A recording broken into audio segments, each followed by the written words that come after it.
In a previous video, we talked about thermal expansion. When you heat things up, atoms jiggle more and they move farther away from each other, causing the whole material to expand. But in this video, we're going to try and answer questions like how much copper expands on heating or how much aluminium expands on heating. So how do you give a number to how much something expands? Well, it turns out that there is one single quantity that can tell you how much something expands, and that quantity is called as linear expansion coefficient.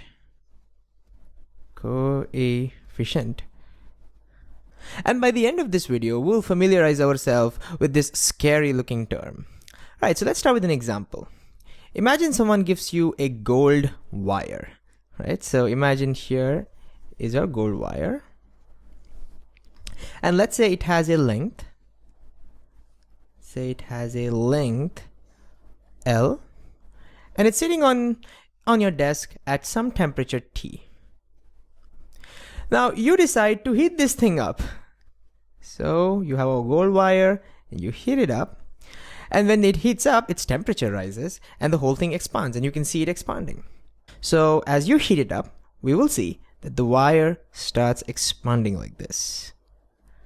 Okay, let's put that thing over here. This is the expanded wire. And since the temperature has increased, now the new temperature, let's say, is T plus delta T. Delta T represents the change in temperature, how much the temperature increased. And now we'll compare the length of this wire to the previous length. Now this is how long the wire was initially. So this would be L. And due to the expansion, this is the extra length. So let's write that down. This would be L. This is L. And this region is that extra length delta L.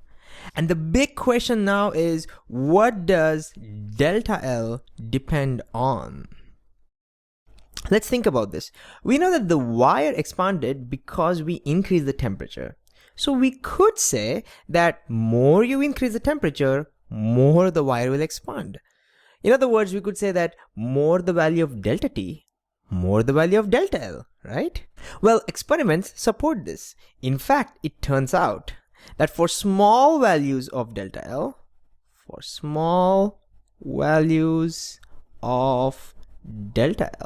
it's even found that delta L is proportional to delta T. And what I mean by this is that if you double the value of delta T, then delta L will also double.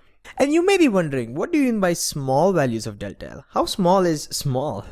Well, as long as the expansion is much smaller than the original length. In other words, as long as delta L is much smaller than L, this will hold true. Not like what I've shown in this diagram. Over here, delta L is considerably large. I've exaggerated over here, in fact, but we will see in reality, delta L is very tiny compared to L itself. Okay? Alright, anything else that delta L depends on? Turns out there's one more thing delta L will depend on. Delta L turns out to be also proportional to the original length. And you may be like, whoa, wait a second. Why would delta L depend on L? Well, if you think about this, it'll make sense. Imagine that we started out with a wire of not length L, but length 2L. Think about this. Imagine we had a wire, gold, of length 2L. And imagine again we heated it up and increased temperature by delta T. We could assume that this wire is made up of two wires, each of length L, right? We could do that. And since we know that each wire or each section of the wire is going to expand by delta L, we will see that this section will expand by delta L and this one will expand by delta L as well. And therefore, the total expansion, do you agree, would be 2 delta L. So if you double the length of the wire, the expansion doubles. And if you triple it, this would triple. So in other words, delta L, or the expansion in length, is proportional to the original length of the wire.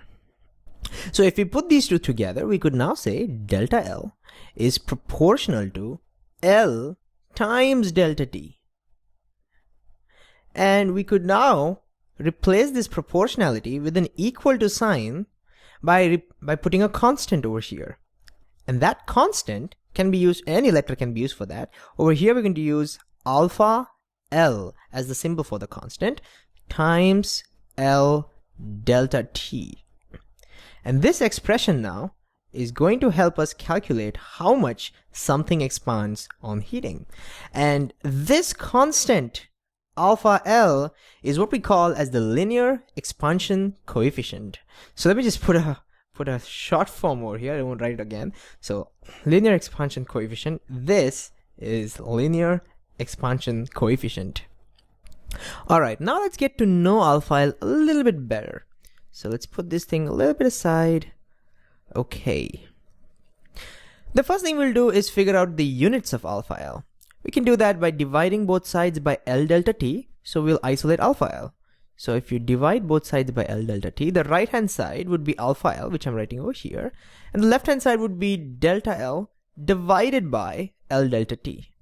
Divided by L delta T. And from this, we can now figure out the units of this. Let's see. Delta L has the units of, well, its length. So it's meters. L is also length. That's also meters. And delta T, temperature, well, the standard unit is Kelvin. So this cancels, which means we end up with 1 over Kelvin, or Kelvin inverse. That's the unit of alpha L, the linear expansion coefficient. For example, for gold, it turns out that alpha L values, I just looked it up, is equal to approximately 14 times 10 to the minus 6 Kelvin inverse. And this might seem a little bit weird as to what do we even mean by 14 times 10 to the minus 6 Kelvin inverse? Well, what it means is if you took 1 meter long wire, 1 meter long gold wire, and if you increase this temperature by 1 Kelvin, then notice L becomes 1, delta T becomes 1, which means delta L becomes equal to alpha L. And therefore, in our case, the expansion in the gold wire, this expansion, extra length, the expansion in the length, would be this number, 14 times 10 to the power minus 6 meters. This is meters because this is meters. So the alpha L, the linear expansion coefficient, tells us how much a 1 meter long wire, when increased the temperature by 1 Kelvin, would expand. That's what this number really is. And it doesn't have to be meters. This could have been 1 feet. If this was 1 feet, then this would be 14 times 10 to the power minus 6 feet. So whatever unit of length you take, same unit of delta L you end up with. So more the value of alpha L, more the material expands on heating, or more sensitive the material is to changes in temperature. So now let's look at some values of alpha L of some typical materials. So here it is. We have alpha L values in terms of 10 to the power minus 6 Kelvin inverse. Gold is 14 times 10 to the power minus 6 Kelvin inverse. Now look at copper, it's 17, which means copper expands more on heating compared to gold. Aluminium expands even more. And look at glass, its value is just 4 times 10 to the minus 6 Kelvin inverse, which means glass doesn't expand as much as these metals do. Alright, I want to end this video with a simple numerical. Here it is. So we have a gold wire which has a length of 50 meters at 300 Kelvin. We have to calculate the change in its length when the temperature is increased to 400 Kelvin. Alpha L value is given, it's the same thing, it's gold. I want you to pause this video and first see if you can try to figure this out yourself. Try to do it intuitively. Alright, time for solution. We know that alpha L, it's given to us, is 14 times 10 to the minus 6 Kelvin inverse.